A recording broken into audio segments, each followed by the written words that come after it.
जैसा कि सर्वविदित है, चैत्र नवरात्र का प्रारंभ है। विक्रमादित्य का प्रारंभ हो रहा है। इस अवसर पर सत्संग की जो श्रृंखला चल रही है यहाँ मेरा तात्पर्य है कि जो राम धुन हमारी नियमित रूप से चल रही है, वर्तमान में शतकोत्तर रौप्य श्री राम राम जय राम, श्री राम जय राम, जय जय राम, विजय मंत्र का जो जब अनुष्ठान चल रहा है, उसी क्रम में हम अपनी चर्चा को आगे,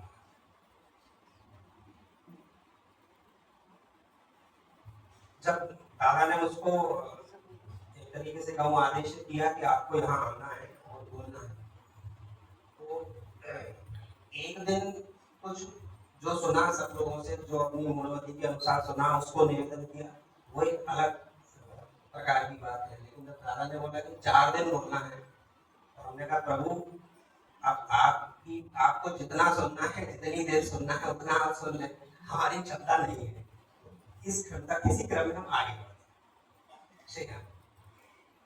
देखिए, जैसा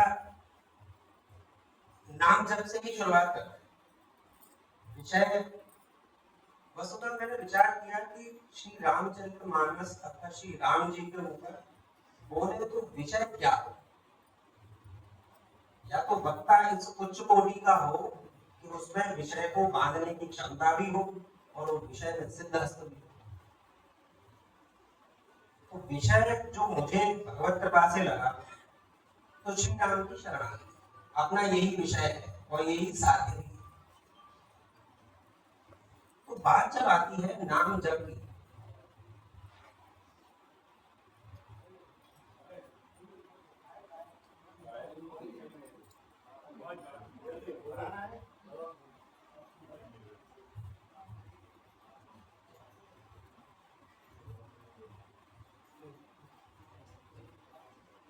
श्री राम आवाज है?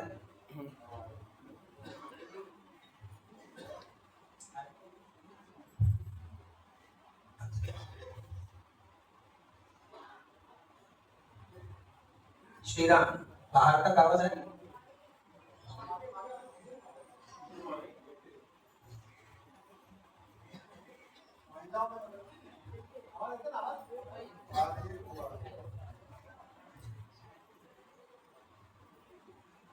नाम जप से ही प्रारंभ करते हैं। नाम जप की महिमा के ऊपर अनेकानेक संतों ने समय समय पे कहा है, यहाँ सत्संग में चर्चा हुई है, उसमें भी समय समय पे नाम जप के ऊपर बोला जी।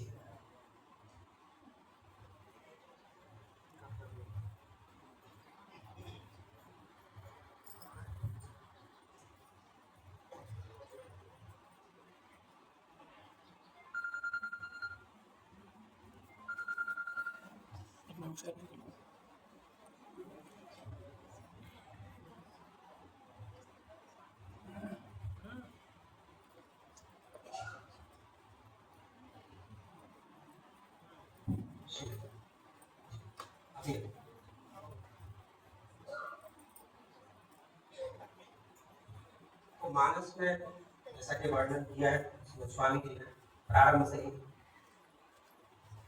चाहो जो चाहो शुद्ध नाम प्रभाव कल विशेष नहीं आन हो पाओ। अनेक जो अलग अलग युगों का क्रम रहा, उस क्रम में अलग अलग भगवत चर्चा की, भगवत उपासना की विधियां रही। उन विधियों में जो कलयुग में सर्व प्रमुख विधि है, या कहना चाहिए एकमात्र विधि है, वो है नाम जप।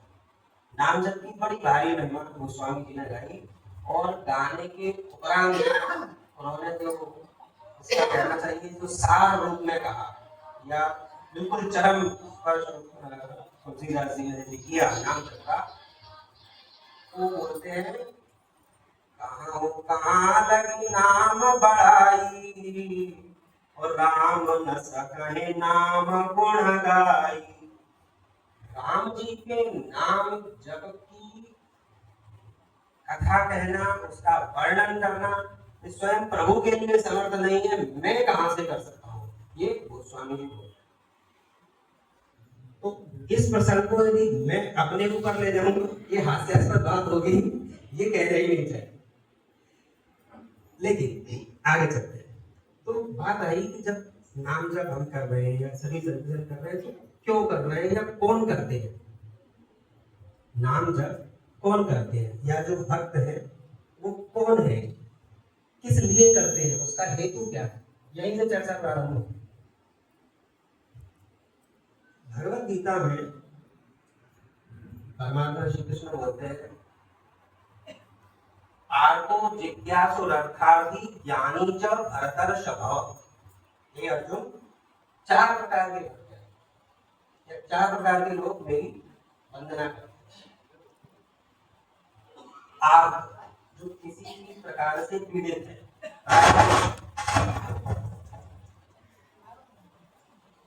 सारे व्यक्ति है, गृहस्थ है, तो उसकी अनेक समस्याएं रहती है, परेशानियां रहती है, तो इसका अंतिम विकल्प के रूप में हम प्रभु की शरणागति होते हैं। तो प्रभु हमें इस कष्ट से उबारे, तो वहां हम हो गए परेशान। दूसरे जिज्ञासु, हम जानना चाहते हैं, हम भगवत तत्व को जानना चाहते हैं, इसकी प्राप्ति कैसे हो सकती है, इसके साधन क्या है, इसकी पद्धति क्या है, तो वहां हम हो गए जिज्ञासु। तीसरा हुआ अर्थार्थी। अर्थार्थी से यह तात्पर्य अकेले अर्थ से नहीं है, कामनाओं से है। हमारी ये इच्छा है, नए बच्चे हैं, हम कंपटीशन की तैयारी कर रहे हैं, साथ में प्रभु की नाम का जप का स्मरण कर रहे हैं, प्रभु हमको निकालना, और वह अर्थार्थी उठे। चौथे हैं ज्ञानी, जो भगवत तत्व को जानते हैं किसी न किसी प्रकार से, और वो ये जानते हुए कि ये भगवत तत्व है और ये चरम है संसार का और मुझे इनका स्मरण करना है, मुझे इनका भजन करना है, वो हो गए ज्ञानी। स्वामी जी कहते हैं राम भगत जग चार प्रकार, वो चार प्रकार ये सुकृति चारों अनग उदारा, चारों ही पुण्यात्माएं हैं, क्योंकि प्रभु को स्मरण करने का क्षण भी यदि मिल रहा है तो पुण्य का उदय हुआ है, इसलिए हम राम का नाम ले पा रहे। तो चारों पुण्यवान है और चारों के ही पापों का नाश होगा, क्रमशः लेते लेते पापों का नाश होगा। लेकिन ज्ञानी प्रभु ने विशेष दिया। यहाँ पर जो ज्ञानी है, ज्ञानी से तात्पर्य क्या है? जो भगवत तत्व को जानते हैं, वो प्रभु को विशेष है। अब इसी मानस में इसी क्रम में आगे चलेंगे तो एक स्थान पर बात आती है, प्रभु बोलते हैं मोरे प्रौढ़ तनय सम ज्ञानी।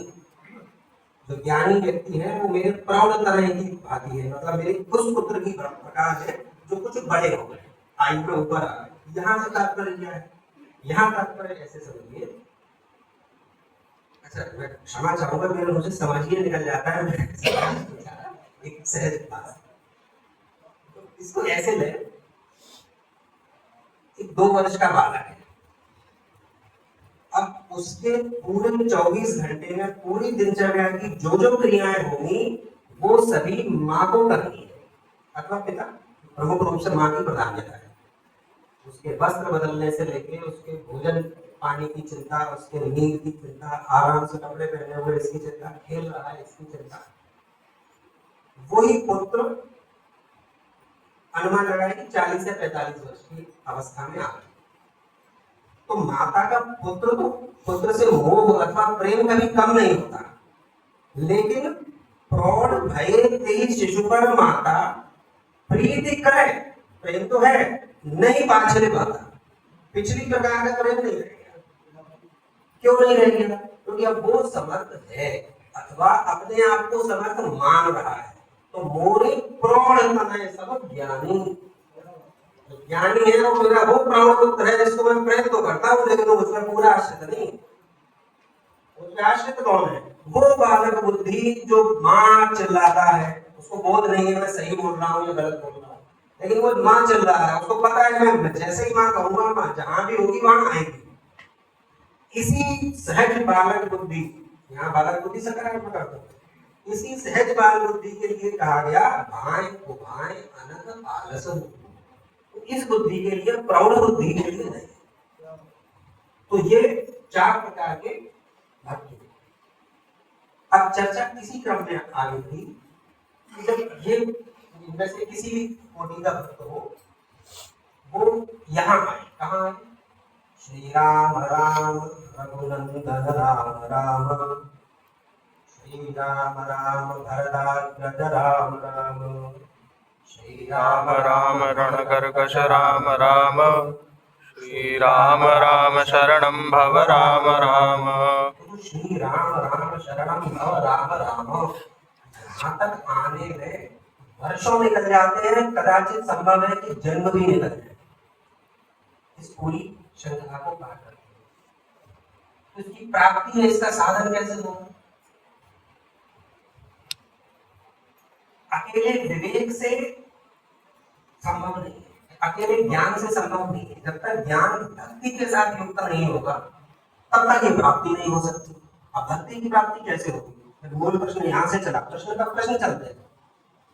मैं बिल्कुल थोड़ा विषय से हटके बात निवेदन करूं। मैं कई बार कहता हूँ ये आसन सिद्ध है, इस पर बैठने के बाद इतने विचार अलग अलग भांति से खुलते हैं कि उनके प्रवाह को रोकना बड़ा अस्तु। तो अब इस मार्ग पर चले कि भक्ति की प्राप्ति कैसे होगी, उसका क्या साधन है? तो स्वयं प्रभु ने भक्ति के प्रकार बताए।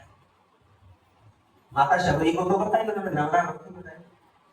अच्छा, लक्ष्मण जी को भी उन्होंने भक्ति का उपदेश दिया। तो श्रवणादिक केवल इतना बोल के वो आगे बढ़ गए। श्रवण आदिक जो भक्तियां हैं उनसे भी भगवत तत्व की प्राप्ति हो। और जो प्रसिद्ध है हम लोग जानते ही हैं, श्रवणम कीर्तनम पाद सेवनम अर्चनम वंदनम साक्ष्यम दास्यम आत्मनिवेदनम, ये सारी है। लेकिन इनमें प्राधान्यता इस प्रकार की ज्ञानी के रूप में पालन करना है। श्रवण करिए, जितना सुनेंगे, जितना सत्संग सुनेंगे और जिससे मन न भरे। जिनके हृदय जिनके श्रवण समुद्र समाना, कथा तुम्हारे सुभग सरिनाना। जिनके कान ऐसे समुद्र की भांति है जिसमें आपकी कथाएं रूपी जो नदियां हैं वो आती रहती है। मतलब प्रतिदिन सुनते हैं, लेकिन जैसे समुद्र आज तक भरा नहीं। नदियां अनादिकाल से गिर रही हैं और भविष्य में भी गिरती रहेंगी, समुद्र नहीं भरा। ऐसी ही कथाएं सुनते भी जिनका चित्त नहीं भरा, जिनके कान नहीं भरे, जिनके हृदय बसो रघुराय। वाल्मीकि जी ने कहा आप उनके पुत्र लोगों के हृदय में निवास करें। लेकिन शबरी माता के प्रसंग की यदि चर्चा करें तो वहां थोड़ा सा अंतर है। वहां प्रभु ने श्रवण से शुरुआत नहीं, वहां प्रभु बोलते हैं प्रथम भगत संतन कर संगा, दूसर रति मम कथा प्रसंगा। प्रथम भगत संतन कर संगा और दूसरी रति मम कथा प्रसंगा। हम इनको साथ लेके चलेंगे। अब कथा श्रवण दूसरी मानी गई। कथाओं में विषय मतलब कथाएं सुनना, कथाओं में जाना, प्रसंगों को पढ़ना, अध्यवसाय करना, ये दूसरी है, प्रथम नहीं। प्रथम क्या है? संतन कर संगा। तो ऐसी क्या अनिवार्यताएं थी कि सत्संग प्रथम भक्ति मानी गई, उसके बाद में आगे दूसरी भक्ति का क्रम। तो फिर उस सत्संग विवेक न हुई। यदि सत्संग नहीं हुआ तो विवेक बुद्धि जागृत नहीं हुई। हम कुछ भी सुन लें, बड़े सरल और सहज बात अपनी भाषा में यदि कहो तो यूट्यूब पर कुछ भी सुन लेंगे, ये बिल्कुल एक्सट्रैक्ट है, बहुत छोटे। विवेक होना आवश्यक। तो विवेक होगा जब बहुकाल कई सत्संगा, जब कई समय तक हम सत्संग करते रहेंगे, बुद्धि निर्मल होगी, चित्त निर्मल होगा, तब दूसरी रति मम कथा प्रसंगा। तो कथा प्रसंग में जो रति पैदा होगी, प्रेम, सहज प्रेम पैदा होगा, वो तब होगा जब सत्संग। छोटा सा प्रसंग सत्संग से ही जुड़ा हुआ मैं सुना गुरु गीता इसकी समीक्षा। स्वामी समर्थ गुरु रामदास जी का प्रसंग था। समर्थ अपने आश्रम में नित्य प्रति सत्संग होता था, आसपास के ग्रामीण लोग आते थे सत्संग करने। उसी चर्चा के दौरान उन्होंने कहा भगवत प्राप्ति एक दिन में भी संभव है। जो लोग समर्थ के प्रभाव को जानते थे उन्होंने बिल्कुल अंतरंग से स्वीकार किया, अंतरात्मा से बिल्कुल सच है। और जो थोड़े से भी किंतु परंतु ऐसा कैसे वाले लोग थे, उन्होंने कहा संभव नहीं, एक दिन में। उन्होंने कहा ठीक है, आप कल बैठे, कल सब लोग आ जाए, भगवत प्राप्ति होगी। गाँव के सारे लोग आ गए, समर्थ प्रभु ने बुलाया, भगवत प्राप्ति होगी। सब बैठे, समर्थ प्रभु ने राम गुण प्रारंभ किया, अखंड कीर्तन, और पूरा दिन चला। शाम हो गई। अब जो अधीर बुद्धि के लोग हैं, सबको घर के काम भी याद आने लगे, दूध रहेगा और समस्याएं हैं, रात हो गई, आदि आदि अन्याय जो भी संभव हो सकते हैं, क्रमशः क्रमशः क्रमशः उठने लगे। मध्य रात्रि तक अकेले प्रभु समर्थ, और रात्रि के मध्य रात्रि दक्षिणे लक्ष्मण में से वाणी प्रकट साक्षात्कार हो। समर्थ प्रभु देखिए संत जन ऐसे कहते, बोले प्रभु सब लोगों पर कृपा करो। बोले कौन से लोग? लोग कहाँ? वो गए। यहाँ पे जो सदगुरुदेव है उन्होंने क्या क्या प्रेरणा दी, या क्या उससे अर्थ निकाला है कि जो कीर्तन है उसमें स्मरण भी है, उसमें श्रवण भी है, उसमें नाम का उच्चारण भी है, उसमें प्रभु के रूप का विचार भी है। इसलिए कीर्तन श्रेष्ठ माना गया। जो रामधुन हम कर रहे हैं ये उस परंपरा का है। हम फिर विषय की तरफ चलते हैं। तो प्रथम भगति संतन कर सरला। अब संत कौन? प्रश्न यहाँ खड़ा होता है, प्रश्न में प्रश्न चलते हैं, संत कौन? तो नारद मुनि ने प्रभु श्री राम से प्रश्न किया, संतन के लक्षण रघुवीरा, हे प्रभु संतों के लक्षण बताइए, जिससे मैं सत्संग करूं, या जो भी लोग हैं कहीं भी जीव रहेंगे आगे जाके, संत की पहचान कैसे करेंगे? तो प्रभु ने बड़ी अच्छी बात बोली, बोले नारद जी मैं आपको संतों के लक्षण बताऊंगा, और उससे भी बड़ी बात उन्होंने जो कहा कि इन लक्षणों के कारण मैं संतों के वश में होता हूँ, उनसे अलग नहीं। उन्होंने यदि कहा है तो मुझे मानना पड़ेगा। तो एक अन्य कांड में देखेंगे हम, तो आखिरी के जो दोहे पढ़ेंगे, मतलब 46 दोहे हैं, तो 43 में दोहे के आसपास से शुरू करेंगे। तो नारद जी और प्रभु श्री राम का संवाद है, उसे जरूर पढ़ा जाए। षड विकार जित अलग अकामा, इसकी व्याख्या बड़ी है, जिसके षड विकारों से जो जीव ले, काम क्रोध लोभ मोह मद मत्सर अनग हो, निष्पाप हो, बड़ी लंबी सूची उन्होंने बताई। और आखिरी में आके उन्होंने बोला कि वो जो संत जन होते हैं वो संतत मेरा स्मरण करते हैं, मेरी कथाएं सुनते हैं, मेरे गुणगान का गान करते हैं। और उसमें भी विशेष बात क्या है, बोले तुम्हारा हित निरंतर रहते हैं, और हेतु रहित किसी कारण से परहेज कर रहे हो ऐसा नहीं, वो अहेतु की कृपा है। आदि में गोस्वामी जी लिखते हैं, संत हृदय नवनीत समाना, नवनीत का अर्थ होता है मक्खन, बिल्कुल नया नया निकला हुआ मक्खन, जिसको रूम टेम्परेचर पे रख देंगे तो पिघल जाए। संत हृदय नवनीत समाना, कहा कभी पर कहे न जाना। कभी उन्होंने कहा तो है लेकिन मैं सहमत नहीं हूँ। बोले क्यों? बोले निज परिताप द्रवहि नवनीता, मक्खन अपने खुद की गर्मी से पिघल रहा है, लेकिन पर दुख द्रव है संत सुख नीता। संत तो दूसरे के कष्टों से दुखी है, तो वो है संत। एक अलग चर्चा में मानस में ही दो प्रकार की, दो वनस्पतियों से संत और असंत की चर्चा की गई। जो भूर्ज वृक्ष होता है, भूर्ज वृक्ष जिसको पूजा में इंद्र के काम आता है, पहले देखा भी करते हैं। तो जो संत जन है वो भूर्ज तरु के समान है, जो अपनी खाल भी खिंचवा दे लेकिन भलाई करेंगे, वो है संत। इसके विपरीत असंत, तो जो रस्सी हुआ करती थी पहले, उसमें सन लगा होती है, सन, इसको सनोरी भी बोलते हैं। उसको छील के उसकी रस्सी बनाते हैं, और फिर रस्सी बना के कुछ बांध सकते हैं कुछ भी। तो असंतों के लिए ये कहा गया, सदैव खल पर बंधन करही, खाल कढ़ाए विपत्ति सह बनी। जो संत है वो सन की भांति है, जो कष्ट खुद भी जीवन में सहेंगे और दूसरे को भी देंगे, वो असंत है। और जो अपनी खाल निकलवा के भी दूसरे की पूजा के काम आ रहे हैं वो संत है। तो यहीं से शुरुआत होती है संत और असंत के लक्षण। और बड़े ही सरल सहज शब्दों में यदि मैं निवेदन करूं जो गुरुजनों से सुना, तो संत की सबसे सहज परिभाषा जो हम अपने जीवन में समझ सकते हैं, जिन व्यक्तियों से, जिन लोगों से, जिन महापुरुषों के साथ बैठने से हमारी चित्त भगवान की ओर जा रही है, वो संत है। और ये ऐसी परिभाषा है जो बिल्कुल सार्वभौम भी है, सार्वकालिक भी है। हम जिनके साथ भी बैठे हैं उनके बैठने के बाद से हमारी प्रवृत्ति किस ओर हुई, हम किस तरफ जा रहे हैं, वो संत है। जिनके पास हम बैठे थे वो संत है। सबसे अच्छी प्रथम भगत संतन कर संग।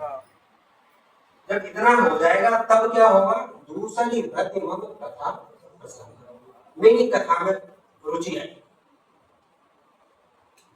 अब यहाँ भी एक बड़ा अच्छा विषय है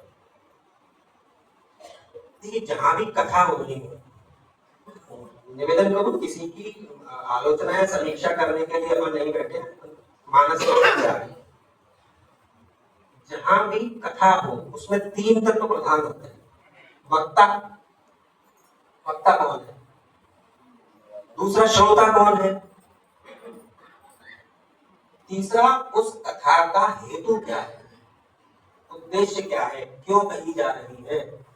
अब हम आगे चर्चा करेंगे कि जहां भी इन तीनों में से एक में भी भिन्नता होती है वहां कथा के उद्देश्य, कथा के परिणाम बदलते हैं। कैसे बदलते हैं? अब एक कथा तो जैसे आदि प्रवक्ता महादेव जी सुना रहे हैं माता पार्वती को, और उन्होंने पूछा भी कि संतुष्ट हुई कथा सुनने के बाद, तो उन्होंने कहा कि कान तृप्त नहीं हो रहे, आत्मा तृप्त नहीं हो रही, आप और सुनाइए। तो वहां वक्ता स्वयं महादेव जी हैं। जब जेही प्रिय संग भवानी, भवानी माता पार्वती ने शंकर जी के साथ सेवा की, मतलब हरि चर्चा। फिर याज्ञवल्क्य जी और भरद्वाज जी का संवाद चल रहा है, तो वहां तो श्रोता वक्ता ज्ञान के दोनों ही सिद्ध महात्मा उनके बारे में कहने की आवश्यकता है। काग विशुंड जी और गरुड़ जी, गयो गरुड़ जहां बसे विशुंडा, जब उनकी बुद्धि कुंठित हुई कि ये कैसे भगवान है, ब्याल पास सोई बांध्यो खर्व निशाचर बांध्यो ब्याल पास सोई राम, ये कैसे राम है जिनके नाम से भव बंधन से व्यक्ति छूट रहा है और ये नाग पाश में बदल है। तो गरुड़ जी को वो हुआ, तो गरुड़ जी कहाँ गए, जिनको उनको पहुंचाया गया। अब देखिए यहाँ फिर से बात आती है, उनको तीन सदगुरुदेव मिले, उनको नारद जी मिले, उनको ब्रह्मा जी मिले, उनको स्वयं शिव जी मिले, और तीनों ही मूर्तियां समर्थ थी और सक्षम भी थी। लेकिन उन्होंने कहा पहुंचा है, काग विशुंड जी के पास, वहां जाइए। क्यों जाइए? बोले अभी वहां सत्संग करेंगे, तब बुद्धि निर्मल होगी। और हुआ भी देखिए यही, गरुड़ जी ने पूरी कथा सुनी, पूरी कथा सुनने के बाद काग विशुंड जी ने कहा कि बताइए प्रभु कैसे पदार्पण हुआ। गरुड़ जी बोलते हैं गया मोर संदेह, मेरा तो संदेह चला गया जिसके लिए मैं आया था। जबकि गरुड़ जी ने उनके प्रश्न का अलग से उत्तर नहीं दिया। काग विशुंड जी ने गरुड़ जी के प्रश्न का अलग से उत्तर देने की आवश्यकता ही नहीं हुई। क्यों नहीं हुई? क्योंकि सत्संग हो गया। और सत्संग भी कौन हुआ? वक्ता कौन? जो जन्म जन्मांतर से पुण्यात्मा काग विशुंड जी। श्रोता कौन? स्वयं भगवान के वाहन गरुड़ जी। उद्देश्य क्या? संदेह का निवारण, तत्व की प्राप्ति, भगवत तत्व की चर्चा, तीनों ही उच्च कोटि के। एक तो ये चीज, अब इसी में हम बदलाव करते हैं। कथा में वक्ता बदल जाए या श्रोता बदल जाए या उद्देश्य बदल जाए तो क्या होता है? देखिए बड़ी अच्छी चौपाई है, इसका वक्ता का नाम में भी डाल दिया, राजनीति बिनु धन बिनु धर्म, राजनीति बिनु धन बिनु धर्म, हरे समर्प्यो बिनु सत्कर्म। वक्ता बोल रहा है कि नीति के बिना राज्य नष्ट हो जाता है, और धर्म से ही जो धन होगा वो भी नष्ट हो जाएगा। और हरि ही समर्प्यो बिनु सत्कर्म, जब भी हम कोई पूजा करते हैं तो आखिरी संकल्प लेकर अर्पण करते हैं, श्री राम अर्पण। तो अर्पण इसीलिए करते हैं कि उसकी प्राप्ति ही तभी होगी, उसकी सिद्धता ही तभी होगी। तो वक्ता श्रोता को बोल रहा है, जब तक हरि को आप समर्पित नहीं कर दोगे तब तक आपके सत्कर्म व्यर्थ है। अब एक सहज बुद्धि, कॉमन सेंस से सोचा जाए तो ये वक्ता और श्रोता कौन हो सकते हैं, यदि हम मानस के थोड़ी देर के लिए जानकार नहीं, थोड़ी देर के लिए, ठीक है। अब सहज बुद्धि से सोचे कि इसका वक्ता श्रोता कौन है, तो हम आश्चर्यचकित हो जाएंगे। वक्ता है शूर्पणखा और श्रोता है रावण। अरण्यकांड, ये उच्च कोटि का ज्ञान शूर्पणखा दे रही है। किसको दे रही है? रावण को दे रही है। अरे ये समर्प्य हो विदु सत्कर्म, विद्या विदु विवेक उपजाए, बोले ठीक है। आगे चले, आगे और ज्ञान की बातें सुनिए। संगते जति कुमंत्र से राजा, बोले साथ रहने से, सब लोगों की भीड़ में रहने से जो यति, जो साधक होते हैं वो भ्रष्ट हो जाते हैं, अपने पद से हट जाते हैं। इसलिए साधक को प्रचार प्रचार से दूर रहना चाहिए। तो संगते जति कुमंत्र से राजा, यदि कुमंत्रणा दी जाएगी, उसको सही सलाह नहीं दी जाएगी तो राजा नष्ट हो जाएगा और राज्य नष्ट हो जाएगा। शूर्पणखा वो सारे काम कर रही है जिनसे वो बता रही है कि इन चीजों से नष्ट हो जाते हैं, लेकिन वो वही कर रही है। क्या तात्पर्य क्या है? तात्पर्य ये है कि धर्म को जो नहीं जानता वो राक्षस नहीं है। राक्षस वो है जो धर्म को जानता है लेकिन आचरण में नहीं, वो राक्षस। रावण का कम ज्ञानी है, शूर्पणखा कम ज्ञानी है, एक से धुरंधर लोग, लेकिन आचरण नहीं। जानामि धर्मम न च मे प्रवृत्ति, जानाम्य धर्मम, मैं अधर्म को भी जानता हूँ। दुर्योधन बोलता है जानामि अधर्मम, लेकिन न च मे निवृत्ति, मैं हट ही नहीं सकता, जितना मैं दस चुका हूँ मैं हटूंगा। तो शूर्पणखा ने वो सारी बात कही। शूर्पणखा का ज्ञान इतना अच्छा है कि एक दिन चला जाएगा। रिपु रुज पावक पाप प्रभु अहि गनियन छोड़कर, वो बोल रही है अपने रिपु को, शत्रु को, रोग को, पाप को। अब देखिए पाप करना, जो पूरे पाप में रचे बसे लोग हैं, वो बोल रहे पाप को भी छोटा नहीं समझना चाहिए, छोटा सा पाप भी नहीं करना चाहिए।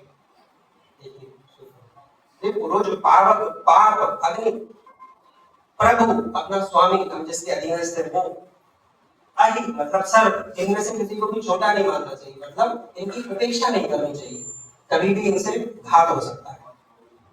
इतनी कथा शूर्पणखा ने सुनाई और उसके बाद श्री राम जी का वर्णन किया, माता सीता का वर्णन किया।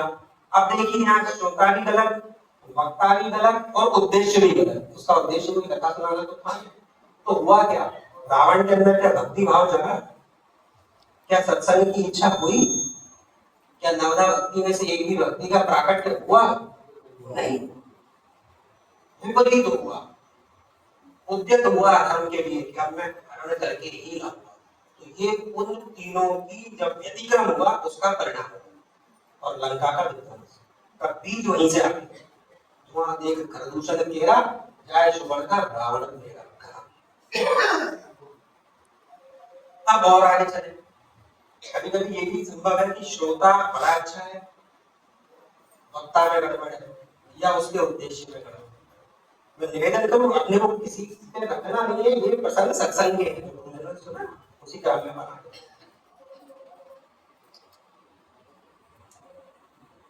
रावण के अच्छा दो लोगों के इसमें वर्णन आता है।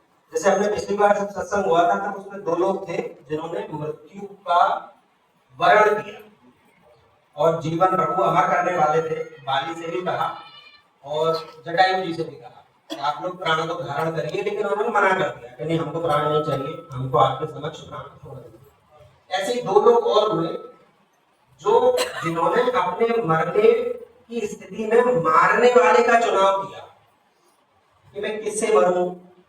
एक तो थे मारीच, जब सीधा हरण के लिए रावण ने प्रेरित किया कि जाओ, और उसने वर्णन भी किया कि भाई बिना फर वाला बाण मुझे मारा था, मैं स्वयोजन दूर जाके गिरा, सचराचर के स्वामी आप मत जाइए। तो रावण ने कहा मुझसे मरोगे या मुझसे मरोगे। तो उसने विकल्प चुना प्रभु से। ऐसे ही दूसरा विकल्प था कालनेमी। कालनेमी ने भी रावण से कहा कि संभव नहीं है हमको रोकना, क्या बात कर रहे हैं। बोले नहीं जाओगे तो मैं मारूंगा। हाँ उसने भी बुद्धिमत्ता कि अब मायूस मरा राम जी के हाथ से, मैं मरूंगा राम के दूत के हाथ से, इस निशाचर के हाथ से तो नहीं मरना पड़ा। अच्छा, ये स्थितियां क्यों निर्मित हुई? जो हम भक्ति की बात चले ना, सत्संग, सदगुरु, सदगुरु एक सब चिकित्सक के रूप में होते हैं, बीमारियों को दूर करते हैं। अब बीमारियां कौन सी? तुलसीदास जी लिखते हैं, भव भेषज रघुनाथ जस सुनाई जे नर अरु नाथ। संसार एक रोग है, इसकी दवा क्या है? भव भेषज, भेषज का होता है औषधि, भव भेषज, संसार की औषधि क्या है? बोले रघुनाथ जस, राम जी का यश का वर्णन करना, राम जी की कथाओं को सुनना, राम जी के प्रसंगों को सुनना, मतलब कथा को सुनना, राम कथा को सुनना, ये संसार रूपी रोग की दवा है। तो फिर चिकित्सक कौन? दवा तो मेडिकल स्टोर में भी है, हमको कौन सी लेनी? तो वो चिकित्सक है सदगुरु। सदगुरु वेद वचन विश्वास, सदगुरु ही चिकित्सक है, और उसके जो वचन है, उनकी जो आज्ञाएं हैं, उस पर विश्वास करते हुए चलेंगे तो संसार रूपी रोग से मुक्ति प्राप्त होगी। रावण के यहाँ व्यतिक्रम था, सचिव वैद गुरु तीन जो प्रिय बोले भय रास, तो राज धर्म तन तीन कर होए बेग ही नाश। रावण ने तीनों ही स्थितियां प्राप्त कर ली। कैसे कर ली? अच्छा देखिए, जब तय हो गया कि अब तो राम रावण युद्ध होना, बिल्कुल तय है, और रावण के सामने राम वानर सेना को लेकर उपस्थित हो गए, ठन गई कि बस अब युद्ध रुकेगा। ऐसी स्थिति में रावण चाहता तो ये भी कर सकता था कि अपने गुरु, उसको बोलते हैं फ्रेंड, फिलोसोफर, गाइड, हमारे से आप्तपुरुष, जो पिछले सत्संग में हमने चर्चा की, अपने आप्तपुरुष के पास में जाता। अब आप्तपुरुष के रूप में उसने स्थान तो किसी को दिया नहीं, लेकिन वो बड़ा शिव भक्त अपने आप को मानता भी था, मैं बहुत बड़ा शिव भक्त हूँ। भक्ति के भाव में भी अंतर है। रावण के यहाँ स्वयं महादेव पूजा करवाने के लिए आते थे, ब्रह्मा जी वेद पढ़ने के लिए आते थे, लेकिन क्या इसमें भक्ति की महत्ता है? महत्ता नहीं, ये महत्ता नहीं। तो रावण चाहता तो कर सकता था, शिव जी से चर्चा कर सकता था कि प्रभु शत्रु सामने आ गया, मुझे क्या करना है, लेकिन उसने उपेक्षा की। जिन जिन की रावण ने उपेक्षा की, प्रभु ने उनको आश्रय लिया या उनसे मिले, तो उसने शिव जी की उपेक्षा की, लेकिन प्रभु ने तो रामेश्वरम जी की स्थापना की। शिव समान प्रिय होए ना दूजा, मुझे शिव से प्रिय कोई है ही नहीं, मैं तो सबसे पहले शिव जी की ही पूजा करूँ। जिनकी उसने उपेक्षा की, राम जी उनके साथ, क्योंकि जब जब इसको इस भाव से लीजिए, जब जब कोई अधर्म के पक्ष को छोड़ता है, तो प्रभु हाथ उठाकर उसको अपनी तरफ खींचते, आओ मन से तैयार हो जाओ कि मुझे अधर्म के साथ नहीं है। तो उन्होंने रामेश्वरम जी की स्थापना की। बड़ी अच्छी व्याख्या है रामेश्वरम की, अपने पास अभी समय है, आगे रामेश्वरम जी की व्याख्या करें। आगे चलते सचिव, अब देखिए वो राज्य भी नष्ट हो जाएगा जहां मंत्रणा देने वाले लोग गलत, या वो संगठन भी नष्ट होगा जहां मंत्रणा देने वाले लोग गलत। अब कैसे गलत हो गई, युद्ध की तय हो गई, तो रावण को हो सकता है मन में कुछ चिंता हुई, ऐसा लगा, तो उसने दरबार में अपनी सभा में प्रश्न किया कि शत्रु प्रबल है, शत्रु सामने आ गया, समुद्र पार कर लिया, अथवा समुद्र पार की चेष्टा में, तो करना क्या चाहिए? वो जैसे सचिव उचित मत कहा, अपना उचित मत व्यक्त करे। तो क्या हुआ? तो ये सब हंसे, मस्त करे रहो, वो सब हंसती है उपहास में। अरे साहब, जीते हो सुरासुर तब श्रम नहीं, आपने इंद्रादी देवों को जीत लिया, वो भी थकान नहीं हुई। दिक्पाल आपके यहाँ पानी भरते हैं, शनिदेव उल्टे डरे हैं, सूर्य डर के मारे छिपे बैठे हैं, आप वो रावण है, नर बानर के लेके आए। अभी मनुष्य की और बंदरों की कोई हैसियत है साहब? ऐसी बातें कर रहे हो। कुमंत्रणा, शूर्पणखा बोल रही थी ना, कुमंत्रणा, वो बिल्कुल साक्षात। लेकिन वो ही मंत्री लोग जानते तो थे, बोलते नहीं थे।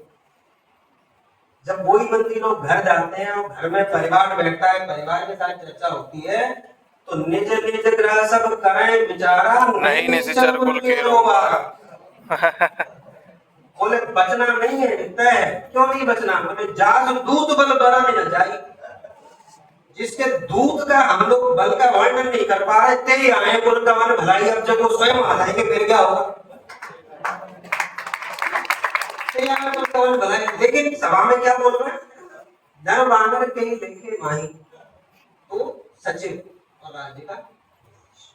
अब ऐसे ही वैद्य, अब देखिए वैद्य की चर्चा करें तो वैद्य से यहाँ तात्पर्य सद्गुरु से, और यहाँ हम यदि वैद्य की चर्चा करेंगे तो यहाँ वैद्य का हमारा तात्पर्य सुषेण वैद्य से। लक्ष्मण शक्ति का प्रसंग हुआ, उस समय के जो बड़े सबसे बड़े चिकित्सक थे सुषेण, उनको बुलाया, सुषेण को लेकर। अच्छा, क्या सुषेण लंका में थे? तो आप ये सोचिए किसी भी रामायण में, रामायण शतकोटि अपार, अनेक प्रकार की रामायण, भांति अनेक मुनि लगाए, अलग अलग मुनियों ने, अलग अलग सिद्धों ने अलग अलग प्रकार से राम कथा कही है। इसमें कोई भेद नहीं है, राम कथा में परस्पर कोई भेद। कहीं सुना है कि सुषेण ने अमुक नाम के राक्षस को ठीक किया, जब मेघनाथ मूर्छित हो गए तो उनके लिए सुषेण को बुलाया गया? बुलाया ही नहीं गया,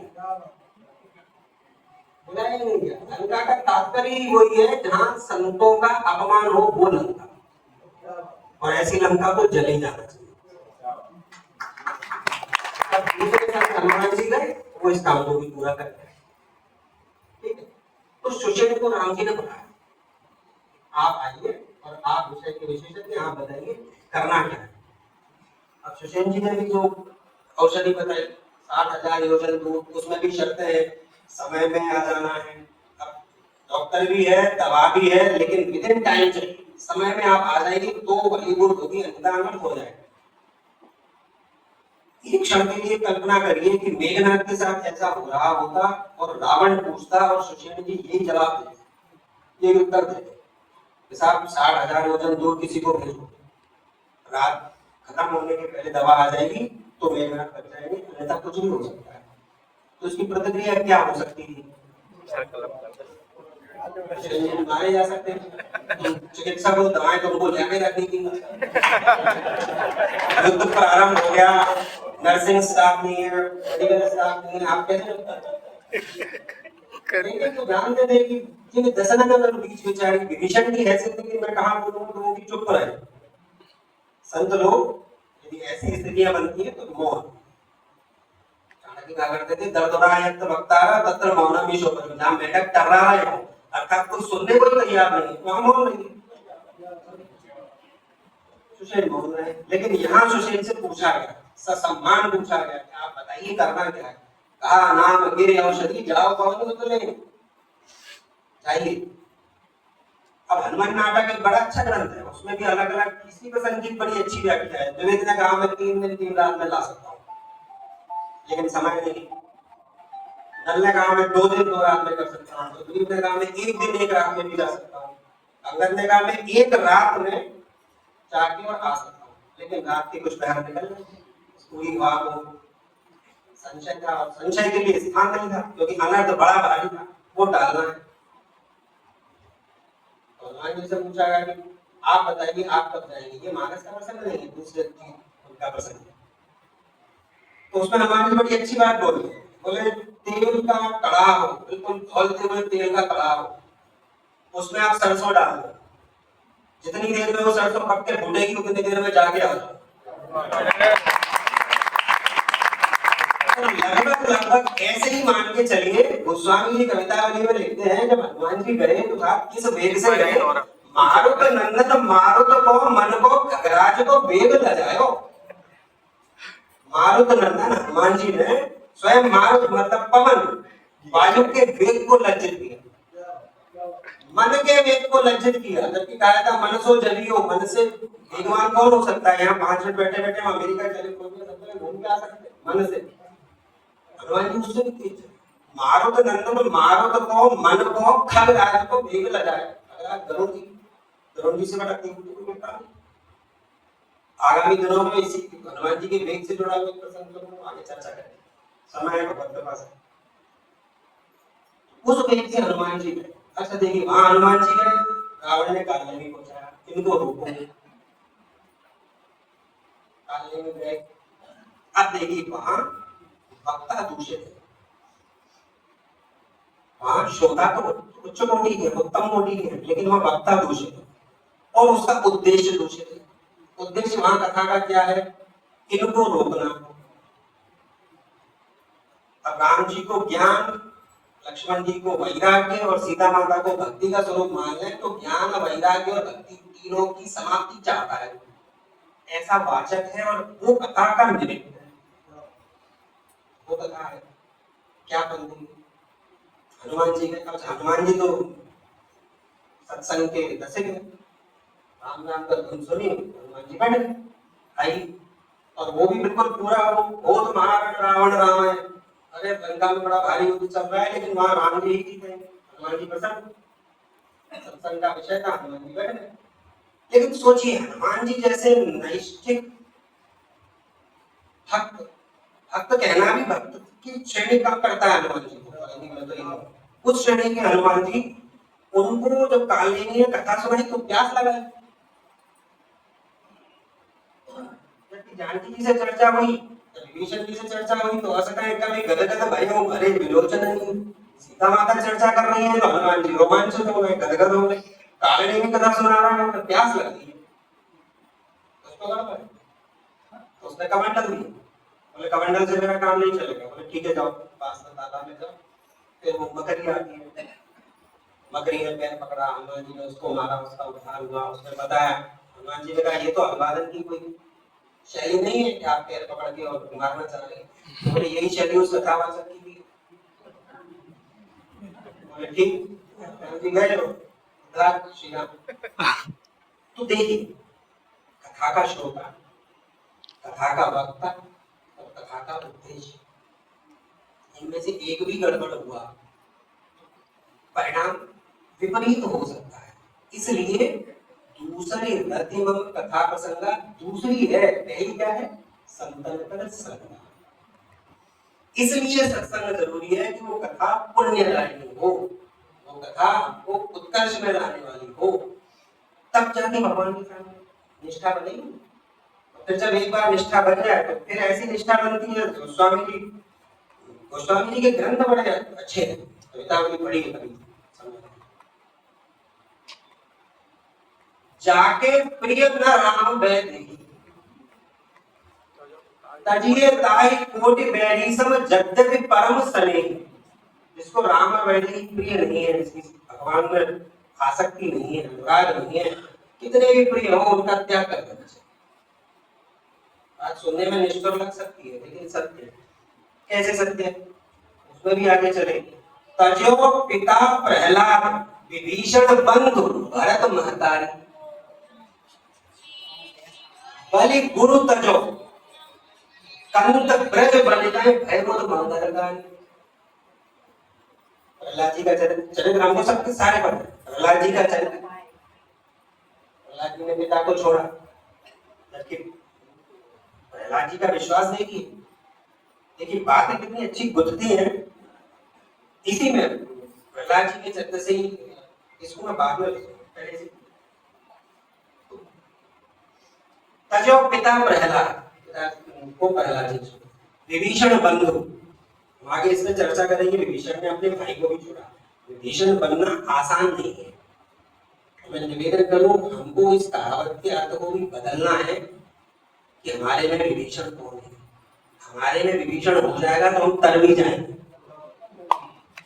समस्या यही है कि आज हमारे पास विभीषण नहीं, कर्ण तो विभीषण, आगे अपन विभीषण पर चर्चा करेंगे। तजो पिता प्रहलाद विभीषण बंधु भरत महतारी, भरत जी भरत चरित्र में चर्चा करेंगे। बलि गुरु तजो, जब विराट भगवान का वामन भगवान आए और उन्होंने 3 पग पृथ्वी दी और कहा कि आपको 3 पग पृथ्वी दीजिए, शुक्राचार्य जी समझ गए कि ये विष्णु जी ने अभी कुछ अनर्थ होने वाला है, उन्होंने रोका कि रुक जाओ, ऐसा मत करो। यहाँ कोई दान धर्म पुण्य कार्य कर रहा हो तो वहां रोकना भी नहीं चाहिए। कि मैं 100 रुपए का दान करना चाहता हूँ तो बहुत तत्काल करो, आपने मन से ये ना कहो कि 20 दे। दान की बात कर रहा हूँ, क्यों दे दो? धर्म मार्ग में बाधा नहीं बनना चाहिए जो शुक्राचार्य जी ने दी। वो इस हद तक हट धर्मता पे आए कि जब आचमन के लिए, संकल्प के लिए जल ले रहे थे तो वो सूक्ष्म रूप करके उसमें ही समा गए कमंडल में। भगवान तो परम कौतुक की, उन्होंने कुश से लेके उस कमंडल की नदी साफ करी। तो शुक्राचार्य जी अक्षरा काना एक आंख से हो गए, तो ये उसी का ही दंड था। तो बलि गुरु तजो कंत ब्रज बल ताई, प्रजांगनाओं ने गोपियों ने अपने घर का त्याग किया, स्वामियों का त्याग किया। किस लिए किया? जाके तीन न राम बैरी अजिए ताई कोटि बैरी सब यज्ञ परम। इसी क्रम में गोस्वामी जी एक बड़ा अच्छा लिखते हैं, सुनाओ अपने समय के पास। प्रभु सत्य करी प्रहलाद गिरा, प्रगटे नर के हरि खंभ महा। गिरा का होता है वाणी। प्रभु सत्य करी प्रहलाद गिरा, प्रगटे नर के हरि खंभ महा। झट राज क्रस्यो गजराज कृपा, तत्काल विलंब न कीनो तहां। सुर साखी राखी है पांडु बधू, पट लोटत कोटिक भूप जहां। तुलसी भव सोच विमोचन को, जन को पन राम न राखो कहां। भगवान ने कहां अपने भक्त के प्राण को नहीं रखा, एक बात तो कोई बताए। उसके लिए तुलसीदास जी बोलते हैं, प्रभु सत्य करी प्रहलाद गिरा। गिरा का होता है वाणी। गिरा अर्थ जल बीज सम। जिस प्रकार वाणी और उसका अर्थ अलग अलग नहीं, समुद्र की लहर और जल अलग अलग नहीं, जल है तो लहर और लहर है तो जल। इसी प्रकार से गिरा मतलब वाणी। तो प्रहलाद की वाणी को भगवान ने सार्थक किया। हमारे अंदर का विश्वास यदि कमजोर है तो हम खूब हैं कि इस खंभ में भगवान है, और इस खंभ को यदि तोड़ा जाए तो भी प्रकट नहीं है। हमारे विश्वास में, मैं अपनी बात करूं, हमारे विश्वास में कमी है। लेकिन प्रहलाद जी का विश्वास इतना बड़ा था कि प्रभु ने सब दे दिया, खंभा टूटा तो नरसिंह प्रकट हुए। प्रभु सत्य करी प्रहलाद गिरा, प्रगटे नर के हरि खंभ महा। अब आगे चले, झक झक्का होता है यहाँ पे जो मत्स्य जीव होते हैं, यहाँ पे अर्थ होगा उसका मगर। जब मगर ने पैर पकड़ा हाथी गज का, तो जब लग गज अपनों बले ठापे और नेक सरो नहीं काम। जब तक हाथी ने अपना पूरा कस बल थक नहीं गए, पूरा दम नहीं लगा ली, तब तक प्रभु आए नहीं, आ सकते नहीं। लेकिन निर्मल बल होए राम पुकारो, आए आधे नाम।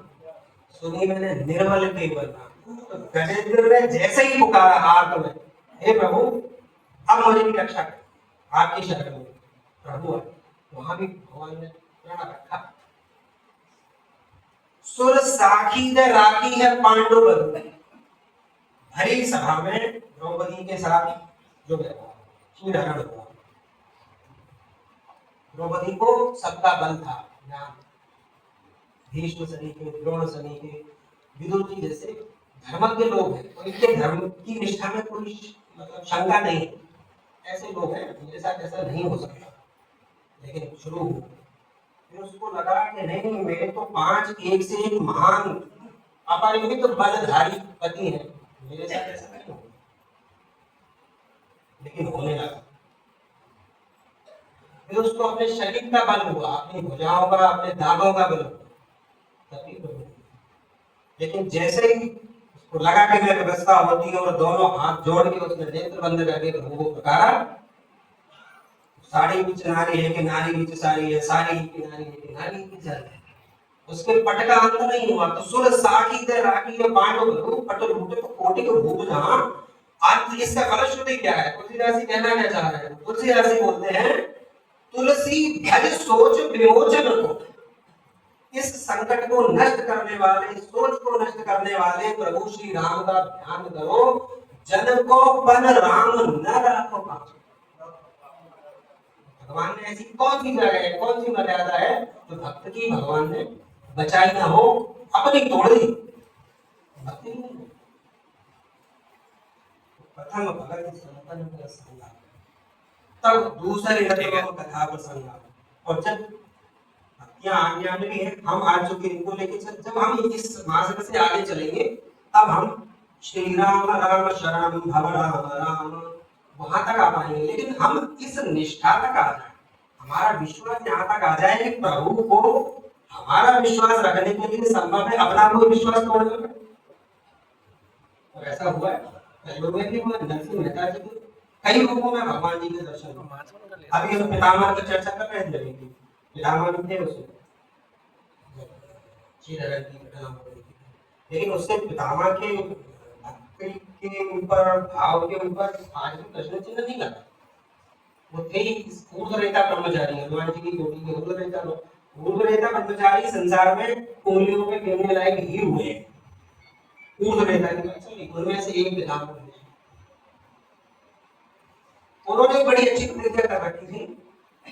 परमात्मा ने कहा, श्री कृष्ण ने, बस समापन करो, कि हम निशस्त्र रहेंगे महाभारत के युद्ध में। हम किसी पक्ष की तरफ लड़ाएंगे, हम बस एक तरफ हम हैं, एक तरफ हमारी सशस्त्र नारायणी सेना। दुर्योधन नारायणी सेना ले गए, अर्जुन ने निशस्त्र परमात्मा को स्वीकार किया। पितामह को पता लगे तो पितामह ने कहा कि शस्त्र तो हम उठवा के धारण करें, शस्त्र उतारे करो। सूरदास जी बड़ा अच्छा लिखते हैं, बड़ा अच्छा सवैया है सूरदास जी का। मुझे गुरुदेव बड़े भाव से गाते हैं। आज जो हरि न शस्त्र गाऊं, आज जो हरि न शस्त्र गाऊं, तोला जो गंगा जननी को, शांतनु सुत न कहाऊं। स्यंदन खंड महारथ खंडो, कपि ध्वज सहित डुलाऊं। इति न करो शपथ मोय हरि की, क्षत्रिय गति न पाऊं। पांडव दल सन्मुख होए धावो, सरिता रुधिर बहाऊं। सूरदास रण विजय सखा को, जियतन पीठ दिखाऊं। जो हरि न शस्त्र गाऊं। इतनी कठिन प्रतिज्ञा पितामह ने। तो लाडो गंगा जननी को, अपने मां के दूध को लगाया मैंने साहब। पांडु का, शांतनु का पुत्र ने, सरिता रुधिर बहाऊं, कपि ध्वज सहित डुलाऊं। हनुमान जी ने अर्जुन की कई स्थलों पर महाभारत के युद्ध में रक्षा की, भगदत्त के समय रक्षा की, कई प्रकार से रक्षा की, अलग अलग चर्चा है। लेकिन बोले मैं उनके समय हिला दूंगा, सारथी को भी मारूंगा, रथ को भी तोड़ दूंगा, और इतना नहीं करूं तो क्षत्रिय की गति भी नहीं मिली। और यहाँ जो विजय सखा है, विजय का अर्थ है अर्जुन, सखा मतलब कृष्ण। कृष्ण को आज मैं जीते की पीठ नहीं दिखाऊंगा और शस्त्र तो धारण करवा लूंगा। तो हुआ क्या, कृष्ण जी आए और उन्होंने अपना वचन तोड़ा, लेकिन भक्त का वचन। तुलसी भज सोच विमोचन प्रथम भगत संतन कर संगा, दूसरे रति मम कथा प्रसंगा। किस माध्यम से हम नाम जप को सिद्ध करते हुए चलेंगे? तो श्री राम राम शरणम भव राम राम, इसकी हमारी यात्रा यहाँ तक आएगी। आप सभी ने बड़े धैर्य से मुझे सुना और मुझे अवसर दिया, इसका बहुत धन्यवाद। ओम पूर्णात् पूर्णमुदच्यते पूर्णस्य पूर्णमादाय पूर्णमेवावशिष्यते।